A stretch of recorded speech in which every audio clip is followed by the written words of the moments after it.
College ಶಿಕ್ಷಣ ಇಲಾಖೆಯ digital ಕಲಿಕೆಗೆ ವಿದ್ಯಾರ್ಥಿಗಳೇ ನಿಮಗೆಲ್ಲ ಸ್ವಾಗತ. ಕನ್ನಡ ಭಾಷೆ BCA 1ನೇ ಸೆಮಿಸ್ಟರ್ಗೆ ಸಂಬಂಧಿಸಿದ ಹಾಗೆ ಲೇಖನ ವೈವಿಧ್ಯದಲ್ಲಿರುವ ಲೇಖನವನ್ನು ಕುರಿತು ನಾನು ಇವಾಗ ನಿಮಗೆ ಒಂದಷ್ಟು ವಿಚಾರಗಳನ್ನ ಹಂಚ್ಕೊತೇನೆ. ನಿಮಗೆ ಇಟ್ಟಿರುವ ಈ ಲೇಖನ ಈ ಗೋಡೆ ಮೇಲೆ ಭಯಂಕರ ಬರಹ ಬೇಡ, ಡಾಕ್ಟರ್ R ಪೂರ್ಣಿಮಾ ಅವರ ಲೇಖನ. ಹಿಂದಿನ ತರಗತಿಯಲ್ಲಿ ನಾನು ಲೇಖಕಿ ಡಾಕ್ಟರ್ R ಪೂರ್ಣಿಮಾ ಅವರ ಪರಿಚಯವನ್ನು ಮಾಡಿದ್ದೆ ಮತ್ತು ಬದಲಾಗುತ್ತಿರುವ ಮಾನವ ಜಗತ್ತಿನ ಚಹರೆಗಳನ್ನು ಕುರಿತು ಪ್ರಸ್ತಾಪವನ್ನು ಮಾಡಿದ್ವಿ. ಅಂತರ್ಜಾಲ ಮತ್ತು ಸಾಮಾಜಿಕ ಜಾಲತಾಣ ಇವುಗಳ ಬಗೆಗಿನ ವಿವರ, ಯುದ್ಧ ಧರ್ಮ, ಪ್ರೀತಿ ಮತ್ತು ತೇಜೋವಧೆ ಇವುಗಳು ಹೇಗೆ ಆಗ್ತಾ ಇದೆ ಅನ್ನೋದು ತುಂಬ ಸೂಕ್ಷ್ಮವಾಗಿ ಅಂತರ್ಜಾಲ ಮಾಧ್ಯಮಗಳಲ್ಲಿ ಅಥವಾ ಹಿಂದೆ ಅಥವಾ ಈಗ ಪ್ರಸ್ತುತ ಭೂತ ಮತ್ತು ವರ್ತಮಾನ ಎರಡನ್ನೂ ಇಟ್ಕೊಂಡು ಚರ್ಚೆ ಮಾಡಲಾಗಿತ್ತು. ಮತ್ತು ಅಂತರ್ಜಾಲ ಕೇಂದ್ರಿತವಾದಂಥ ಜೀವನ ಕ್ರಮ ಇವತ್ತು ನಮ್ಮನ್ನೆಲ್ಲ ಆವರಿಸಿಕೊಂಡಿದೆಯಲ್ಲ, ಅದರ ಬಗೆಗೆ ನಾನು ಒಂದಷ್ಟು ಪ್ರಸ್ತಾಪವನ್ನು ಮಾಡಿದ್ದೆ.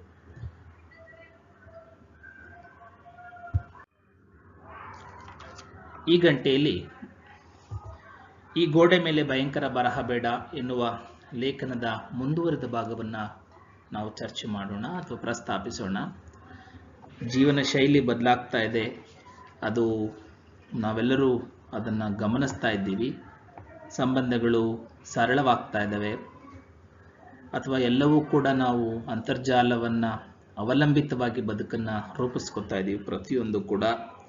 ಹಾಗಾಗಿ ಇವುಗಳನ್ನು ಬಹಳ ಮುಖ್ಯವಾಗಿ R ಪೂರ್ಣಿಮಾ ಅವರು ದೇವರನ್ನ ಸರ್ವಾಂತರ್ಯಾಮಿ ಅನ್ನುವಂತೆಲ್ಲ ಇವತ್ತು ನಾವು ಅಂತರ್ಜಾಲವನ್ನೇ ಸರ್ವಾಂತರ್ಯಾಮಿ ಅನ್ನಬೇಕು ಅನ್ನೋದನ್ನು ಒಂದು ಸೂಕ್ಷ್ಮ ವಿಚಾರವನ್ನು ಹಿಂದೆ ಹೇಳಿದರು. ಅಂದರೆ ಅಂತರ್ಜಾಲ ಸೌಲಭ್ಯ ಮತ್ತು ಮೊಬೈಲ್ ಇದ್ದರೆ ನಾವು ಏನು ಬೇಕಾದರೂ ಜಗತ್ತಿನಲ್ಲಿ ತಿಳಿಯೋಕ್ಕೆ ಸಾಧ್ಯ ಇದೆ ಅನ್ನುವುದನ್ನು ತುಂಬ ಅದೊಂದು ಕ್ಷಿಪ್ರವಾದಂಥ ಅನ್ವೇಷಣೆ, ಬದಲಾವಣೆ ಬದುಕಿನಲ್ಲಿ ಮತ್ತು ಸಮಾಜದಲ್ಲಿ ಮತ್ತು ಒಟ್ಟು ಪ್ರಪಂಚದಲ್ಲಿ ಆಗಿರೋದ್ರ ಬಗ್ಗೆ, ಈ ವಿದ್ಯಮಾನದ ಬಗ್ಗೆ ಅವರು ಮಾತನಾಡ್ತಾ ಇದ್ದಾರೆ. ಇದು ಒಂದು ತುಂಬ ಸಕಾರಾತ್ಮಕವಾದ ಬೆಳವಣಿಗೆ ಹೌದಾದರೂ ಕೂಡ ಇದರಿಂದ ಅನೇಕ ಭೀಕರತೆಗಳು ಕೂಡ ಇದ್ದಾವೆ ಅನ್ನೋದ್ರ ಬಗ್ಗೆ ಅವರ ಆತಂಕ ಮತ್ತು ಕಳವಳವನ್ನು ಕೂಡ ವ್ಯಕ್ತಪಡಿಸ್ತಾ ಇದ್ದಾರೆ. ಅದು ಸಂಬಂಧ ಇರ್ಬೋದು, ಮತ್ತೊಂದಿರ್ಬೋದು. ಅಂದರೆ ಅಂತರ್ಜಾಲ ಅನ್ನುವುದು ಅದರ ಒಟ್ಟು ಉದ್ದೇಶ ಅಥವಾ ಕೆಲಸ ಏನಪ್ಪಾ ಅಂತಂದರೆ, ಅದು ಮನುಷ್ಯರ ಜೊತೆಗೆ ಅಥವಾ ಯಾವುದೇ ಒಂದು ವಿಚಾರ ವಿನಿಮಯಕ್ಕಿರುವ ಒಂದು ಸಂಪರ್ಕ ಸಾಧನ. ಆದರೆ ಅದಿವತ್ತು ನಾವು ಸಂಪರ್ಕ ಸಾಧನವಾಗಿ ಮಾತ್ರ ಇಟ್ಕೊಂಡಿದ್ದೀವ ಅಥವಾ ಉಭಯ ಕುಶಲೋಪರಿಗೆ ಮಾತ್ರ ಇಟ್ಕೊಂಡಿದ್ದೀವ ಅನ್ನೋದು ಬಹಳ ಮುಖ್ಯವಾದ ವಿಚಾರ. ನಾವು ಇವತ್ತು ಅಂತರ್ಜಾಲವನ್ನು ಅಥವಾ ಯಾವುದೇ ಸಾಮಾಜಿಕ ಜಾಲತಾಣವನ್ನು ಪರಸ್ಪರ ದ್ವೇಷ, ಅಸೂಯೆ, ಹಿಂಸೆ ಇದಕ್ಕೆ ಮತ್ತು ವಿಕೃತತೆ ಇವಕ್ಕೆಲ್ಲವಕ್ಕೂ ಕೂಡ ಒಂದು ವೇದಿಕೆಯನ್ನಾಗಿಸ್ಕೊಂಡಿದ್ದೇವೆ ಅನ್ನೋದನ್ನು ಬಹಳ ಮುಖ್ಯವಾಗಿ ಹೇಳಿದ್ದಾರೆ. ಎಲ್ಲ ಸಿದ್ಧಾಂತಗಳಿಗೂ ಇದೊಂದು ವೇದಿಕೆ. ಅದು ಯಾವುದೇ ಬಗೆಯ ಸಿದ್ಧಾಂತ ಇರ್ಬೋದು ಅಥವಾ ಯಾವುದೇ ಬಗೆಯ ಅಭಿಪ್ರಾಯ ಇರ್ಬೋದು, ಅದು ವೈಯಕ್ತಿಕ, ಸಾರ್ವಜನಿಕ ಅಥವಾ ಸಾಮಾಜಿಕ ಯಾವುದೇ ಇರಲಿ, ಅದನ್ನು ಅಂತರ್ಜಾಲದ ಮೂಲಕ ನಾವು ಅಥವಾ ಇಂಟರ್ನೆಟ್ನ ಮೂಲಕ ಹರಿಬಿಡ್ತಾ ಇರೋದನ್ನು ನಾವು ತುಂಬ ಬಹಳ ಮುಖ್ಯವಾಗಿ ಗಮನಿಸಬೇಕು.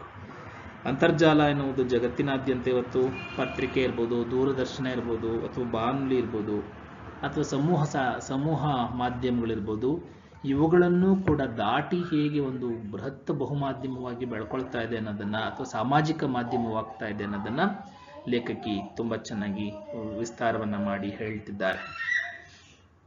ತುಂಬ ಇದೆ. ಯೋಟ್ ಇರ್ಬೋದು, ರೆಡ್ಮಿಟ್ ಇರ್ಬೋದು, ಚಾನ್ ಇರ್ಬೋದು, ಇಕ್ಯಾಕ್ ಇರ್ಬೋದು, ಟ್ವಿಟರ್ ಇರ್ಬೋದು, Facebook, YouTube, Instagram, ಸ್ನ್ಯಾಪ್ಚಾಟು, messenger, WhatsApp, TikTok, ಏನೇನೋ ಬೇರೆ ಬೇರೆ ಬೇರೆ ತುಂಬ ಅನೇಕ ಹೆಸರುಗಳಲ್ಲಿ ಬಹಳ ಮುಖ್ಯವಾಗಿ ನಾವು ಪಾಸ್ಪೋರ್ಟ್, ವೀಸಾ ಏನು ಇಲ್ಲದಲೆ ಮುಕ್ತವಾಗಿ ಯಾವ ದೇಶದವರಾದರೂ ಪರವಾಗಿಲ್ಲ, ಯಾವ ಭೂಭಾಗದವರಾದರೂ ಪರವಾಗಿಲ್ಲ, ಅವರನ್ನು ಭೇಟಿಯಾಗಿ ಅಥವಾ ಅವರನ್ನು ಮಾತಾಡಿ ಸ್ನೇಹವನ್ನು ಅಥವಾ ಅನಾಮಿಕರ ಜೊತೆಗೂ ಕೂಡ ಸ್ನೇಹ ಸಂಪರ್ಕವನ್ನು ಅಥವಾ ಸಂಪರ್ಕವನ್ನು ನಾವು ಮಾಡಿಕೊಳ್ಬೋದು ಅನ್ನೋದನ್ನು ಹೇಳ್ತಾ ಇದೆ. ಅದರ ಜೊತೆಗೆ ಕಾಲಕಾಲಕ್ಕೆ ಇನ್ನೊಂದು ಮುಖ್ಯವಾದ ವಿಚಾರವನ್ನು R ಪೂರ್ಣಿಮಾ ಅವರು ವ್ಯಕ್ತಪಡಿಸ್ತಾರೆ.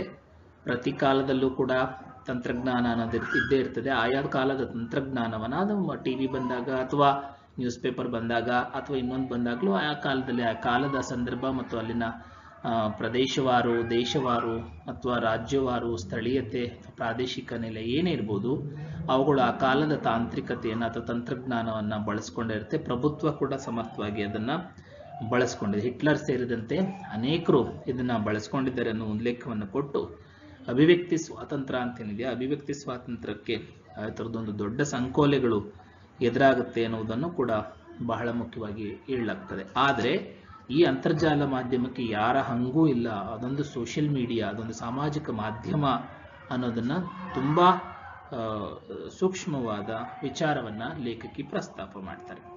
ಅಂದರೆ ಇದೊಂದು ಮುಕ್ತವಾದ ಅವಕಾಶ, ಮನುಕುಲದ ಇತಿಹಾಸದಲ್ಲೇ ಇದೊಂದು ರೀತಿಯ ಮುಕ್ತವಾದ ಅವಕಾಶ. ಯಾರು ಏನು ಬೇಕಾದರೂ ಏನು ವಿಚಾರಗಳನ್ನು ಡೈರಿಯಲ್ಲಿ ಬರೆದಿಡ್ತಾ ಇದ್ದಂಥ ವಿಚಾರವನ್ನು ಕೂಡ ಮುಕ್ತವಾಗಿ ಇವತ್ತು ಫೇಸ್ಬುಕ್ ವಾಲಿನ ಮೇಲೆ ಅಥವಾ ಸಾಮಾಜಿಕ ಜಾಲತಾಣದ ಅಥವಾ ಯಾವುದೇ ಸೋಷಿಯಲ್ ಮೀಡಿಯಾ ವಾಲ್ ಮೇಲೆ ಬರ್ಕೊಳ್ಳುವಷ್ಟು ತುಂಬ ಮುಕ್ತವಾಗಿದೆ. ಅದು ಸಂಬಂಧ ಇರ್ಬೋದು, ಬದುಕು ಇರ್ಬೋದು, ಮತ್ತೊಂದಿರ್ಬೋದು. ಒಂದು ಉದಾಹರಣೆಯನ್ನು ಕೊಡ್ತಾರೆ ಪೂರ್ಣಿಮಾ ಅವರು.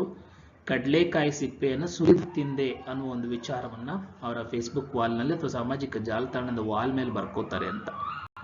ಅಂದರೆ ಅವರು ಅಲ್ಲಿ ಒಂದು ಸಣ್ಣ ವ್ಯಂಗ್ಯವೂ ಇದೆ, ಕಡಲೆಕಾಯಿನ ಸಿಪ್ಪೆ ಸುಲಿದೇ ತಿನ್ನಬೇಕು, ಅದನ್ನು ಹಾಗೆ ತಿಂದೆ ಅಂತ ಹೇಳಿಕೊಳ್ಳುವ ನಿಟ್ಟಿನಲ್ಲಿ, ಮತ್ತು ಇದನ್ನು ಓದುವವರ, ಅದನ್ನು ಲೈಕಿಸುವವರ, ಕಮೆಂಟಿಸುವವರ ಬಗೆಗೆ ಒಂದು ರೀತಿಯ ಕನಿಕರ ಅನ್ನೋದಕ್ಕಿಂತ ಈ ಸುದ್ದಿ ಅನ್ನೋದು ಏನು ಅನ್ನುವುದು ಅಥವಾ ವಿಚಾರ ಅನ್ನೋದು ಏನು ಅನ್ನೋದು, ಯಾವ ಹಂತದಲ್ಲಿ ಯಾವುದನ್ನು ನಾವು ಪರಸ್ಪರ ಹಂಚ್ಕೋಬೇಕು ಅನ್ನೋದನ್ನು ಆರ್ ಪೂರ್ಣಿಮಾ ಅವರು ಹೇಳ್ತಾರೆ, ಈ ಉದಾಹರಣೆಯ ಮೂಲಕ ಹೇಳ್ತಾರೆ.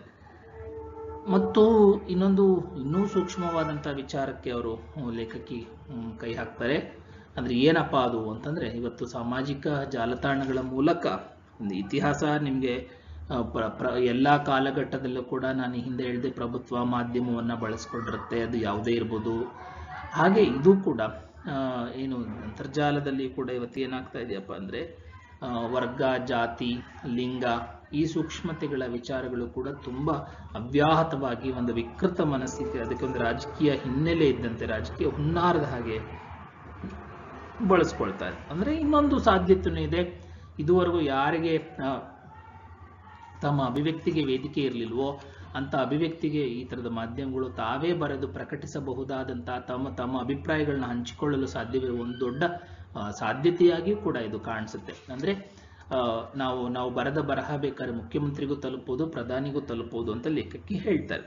ಅದಲ್ಲದೆ ತುಂಬ ಕ್ಷುದ್ರ ವಿಚಾರಗಳು, ಸಣ್ಣ ವಿಚಾರಗಳ ಜೊತೆಗೆ ಅತ್ಯುತ್ತಮವಾದ ತಾತ್ವಿಕ ಸಂಕಥನಗಳು ಇಲ್ಲಿ ನಡೀತವೆ ಅನ್ನೋದನ್ನು ಕೂಡ ಅವರು ಉಲ್ಲೇಖಿಸ್ತಾರೆ. ಅದ್ರ ಜೊತೆಗೆ ಪ್ರತಿ ದೇಶದಲ್ಲಿ ಅಥವಾ ಏನು ಅದು ಸರ್ವಾಧಿಕಾರ ಇರ್ಬೋದು, ಭ್ರಷ್ಟಾಚಾರ ಇರ್ಬೋದು, ಮತ್ತೊಂದೆಲ್ಲ ಇರ್ಬೋದು, ಅದನ್ನು ಮುಕ್ತವಾಗಿ ಬರೆಯಲು ಅಥವಾ ಅದರ ಬಗ್ಗೆ ಅಭಿಪ್ರಾಯವನ್ನು ವ್ಯಕ್ತಪಡಿಸೋದಕ್ಕೆ ಒಂದು ಮಾಧ್ಯಮದ ರೀತಿಯಲ್ಲಿ ಕೂಡ ಇದು ಆಗ್ತಾ ಇದೆ ಅನ್ನೋದನ್ನು ಬಹಳ ಮುಖ್ಯವಾಗಿ ಗಮನಿಸಬೇಕು. ಅಂದರೆ ಸಾಮಾಜಿಕ ಜಾಲತಾಣ ಇವತ್ತೇನಾಗ್ತಾ ಇದೆ ಅಂದರೆ ಅದೊಂದು ಹೊಣೆಗಾರಿಕೆಯ ರೀತಿಯಲ್ಲೂ ಕೂಡ ಅದು ಯಾವುದೇ ವಿಚಾರವನ್ನು ಕೂಡ ನಿಂದಿಸಬಲ್ಲ ಮತ್ತು ಅದನ್ನು ನಾವು ನಮಗೆ ಅನ್ನಿಸಿದ ಹಾಗೆ ಕಟುಟೀಕೆಯನ್ನು ಸರಿಯಾದ ಅರ್ಥದಲ್ಲಿ ಮಾಡಲು ಬೇಕಾಗಿರುವ ಒಂದು ವೇದಿಕೆಯಾಗಿ ಕೂಡ ಸೃಷ್ಟಿಯಾಗಿದೆ ಅದನ್ನು ಕೂಡ ಅವರು ಹೇಳ್ತಾರೆ. ಅದ್ರ ಜೊತೆಗೆ ಜಾತಿ, ಧರ್ಮ, ದ್ವೇಷ ಇವೆಲ್ಲವೂ ಕೂಡ, ಲಿಂಗ ಸೂಕ್ಷ್ಮತೆ ಅಥವಾ ಅಸೂಯೆ ಇವೆಲ್ಲವೂ ಕೂಡ ಎಗ್ಗಿಲ್ಲದೆ ನಡೀತಾ ಇರೋದನ್ನು ಕೂಡ ಅಂತರ್ಜಾಲದ ಮೂಲಕ ನಾವು ಗಮನಿಸಬಹುದು ಅಂತ ಹೇಳ್ತಾರೆ. ಅಂದರೆ ಒಂದು ಸಂಸ್ಕೃತಿ ಏನಾಗ್ತದೆ, ಸಂಸ್ಕೃತರ ಹಾಗೆ ವರ್ತಿಸೋದು, ಯಾರೋ ಸತ್ರೆ ಯಾರೋ ಪಟಾಕಿ ಹಚ್ಚೋದು, ಅಥವಾ ಇನ್ಯಾರೋ ಸತ್ರೆ ಇನ್ಯಾರೋ ಸಂಭ್ರಮಿಸೋದು, ಇನ್ಯಾರೋ ಹೀಗೆ.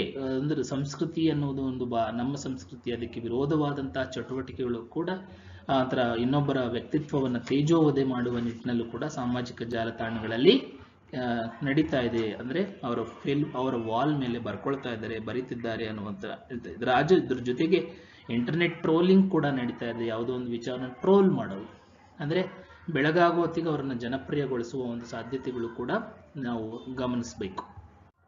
ಅಂದರೆ ಅಸಹಿಷ್ಣುತೆ ಮತ್ತು ವಿಕೃತಿಯ ವಿಜೃಂಭಣೆ ಕೂಡ ಆಗ್ತಾ ಇದೆ. ತುಂಬ ಥರದ ವಿಚಾರಗಳನ್ನು ಕೂಡ ಇವರು ಹೇಳ್ತಾರೆ. ಸೈಕೋಪಾತ್ಗಳು, ವಿಕೃತಕಾಮಿಗಳು, ವಿಘ್ನ ಸಂತೋಷಿಗಳು, ದುರಹಂಕಾರಿಗಳು, ಸ್ತ್ರೀಯರ ಹಕ್ಕುಗಳ ದ್ವೇಷಿಗಳು, ಹಿಂಸಾನಂದರು, ಅಸಹಿಷ್ಣುಗಳು ಮೊದಲಾದ ಅನೇಕರಿಗೆ ಜಾಲತಾಣಗಳು ನೆಚ್ಚಿನ ತಾಣವಾಗಿದೆ ಅಂತ ಇವರು ಹೇಳ್ತಾ ಇದ್ದಾರೆ. ಅದರ ಜೊತೆಗೆ ಕಾಮಿಗಳು, ಸಲಿಂಗ ಕಾಮಿಗಳು, ಲೈಂಗಿಕ ಅಲ್ಪಸಂಖ್ಯಾತರು ಮುಂತಾದವರ ದನಿ ಅಡಗಿಸಲು ಇದಕ್ಕಿಂತ ಒಳ್ಳೆಯ ವದಾಸ್ಥಾನ ಇಲ್ಲ ಅನ್ನೋ ಅವ್ರ ಸ್ಥಿತಿಯನ್ನ ಸಮಾಜಕ್ಕೆ ತಂದೆಳೆದು ಅವರಿಗೆ ಸ್ಥಾನಮಾನವೇ ಇಲ್ಲದ ರೀತಿಯಲ್ಲಿ ಒಂದು ರೀತಿಯ ಅವರ ವ್ಯಕ್ತಿತ್ವವನ್ನು ತೇಜೋವಧೆ ಮಾಡುವ ನಿಟ್ಟಿನಲ್ಲೂ ಕೂಡ ಇದು ನಡೀತಾ ಇದೆ ಅನ್ನೋದನ್ನ ಬಹಳ ಮುಖ್ಯವಾಗಿ ಇವರು ಹೇಳ್ತಾರೆ. ಈಗ ಅನೇಕ ಉದಾಹರಣೆಗಳನ್ನು ಇವರು ಕೊಡ್ತಾರೆ.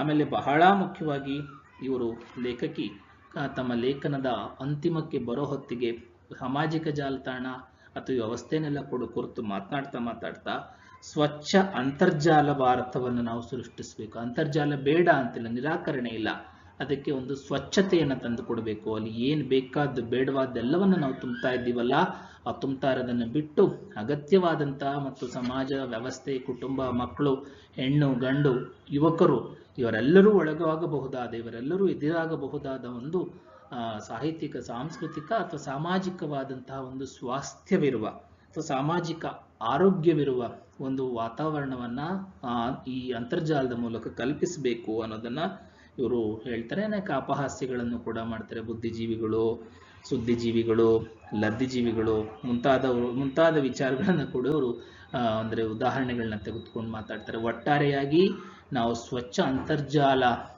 ಅಭಿಯಾನವನ್ನೇನಾದರೂ ಆಂದೋಲನವನ್ನು ಆರಂಭಿಸದೆ ಹೋದರೆ ನಾವು ಮಕ್ಕಳಿಗೆ ಇವಾಗಲೇ ನಾವೆಲ್ಲರೂ ಮುಂಬರುವ ಭವಿಷ್ಯತ್ತಿಗೆ ಕಲುಷಿತವಾದ ಪರಿಸರವನ್ನು ಕೊಟ್ಟಿದ್ದೀವಿ. ಅತಿಯಾದ ಗಾಳಿ ಕಲುಷಿತವಾಗಿದೆ, ಕಲುಷಿತವಾಗಿದೆ, ಆಹಾರ ಕಲುಷಿತವಾಗಿದೆ, ನೀರು ಕಲುಷಿತವಾಗಿದೆ, ಮಾತುಗಳು ಮತ್ತು ಸಂವೇದನೆಗಳು ಕೂಡ ಕಲುಷಿತವಾಗುವಂಥ ಒಂದು ವಾತಾವರಣ ಎದುರಾಗುತ್ತೆ. ಹಾಗಾಗಿ ನಾವು ತುಂಬ ಸೂಕ್ಷ್ಮವಾದ ಎಚ್ಚರವನ್ನು ವಹಿಸಬೇಕು ಅನ್ನೋದನ್ನ ಲೇಖಕಿ ಆರ್ ಪೂರ್ಣಿಮಾ ಅವರು ಈ ಗೋಡೆಯ ಮೇಲೆ ಭಯಂಕರ ಬರಹ ಬೇಡ ಅನ್ನೋ ಒಂದು ಲೇಖನದಲ್ಲಿ ಪ್ರಸ್ತಾಪ ಮಾಡಿದ್ದಾರೆ. ಹೀಗೆ ಈ ನಾವು ಬರೆಯುತ್ತಿರುವ ನಮ್ಮ ಫೇಸ್ಬುಕ್ ವಾಲ್ಗಳು ಅತ್ಯಂತ ಅರ್ಥಪೂರ್ಣವೂ, ಅರ್ಥಗರ್ಭಿತವೂ, ಅಗತ್ಯವೂ ಮತ್ತು ಮಾಹಿತಿಪೂರ್ವಕವೂ, ವಿಚಾರಪೂರ್ವಕವಾಗಿ ಇರಬೇಕು ಅನ್ನೋದು ಸೂಕ್ಷ್ಮವಾಗಿ ಈ ಲೇಖನ ನಮ್ಮ ಮುಂದೆ ಪ್ರಸ್ತಾಪ ಮಾಡುತ್ತೆ. ಧನ್ಯವಾದಗಳು.